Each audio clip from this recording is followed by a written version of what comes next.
राहुल गांधींनी परदेशात जाऊन भारताची बदनामी केली, भारतीय लोकशाहीची बदनामी केली, भारताच्या संविधानाने तयार केलेल्या लोकशाहीच्या संस्थांची बदनामी केली आणि सातत्याने अशा प्रकारे ते ही बदनामी करतायत। हे अतिशय निंदनीय अशा प्रकारचं कार्य आहे।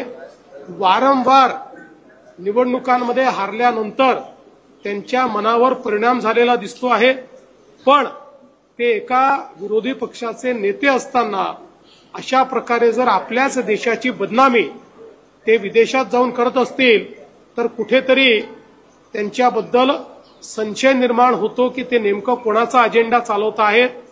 आणि विशेषतः माझा त्यांना सल्ला आहे, त्यांनी जनतेत जाऊन काम केलं पाहिजे। जगभरात फिरून भारताची बदनामी करून त्यांची मतं वाढणार नाहीत। जनतेत जर त्यांनी विश्वासार्हता निर्माण केली तरच त्यांची मतं वाढतील, पण ते करायच्या ऐवजी भारताला बदनाम करण्याचं काम त्यांचं चाललंय। महाराष्ट्रात ते हारले, हरियाणात ते हारले, दिल्लीमध्ये ते हारले। आता मतदान प्रक्रियेवर, मतदान यादीवर त्या ठिकाणी प्रश्नचिन्ह ते निर्माण करतायत। अतिशय बाळबोध अशा प्रकारचा हा प्रकार आहे।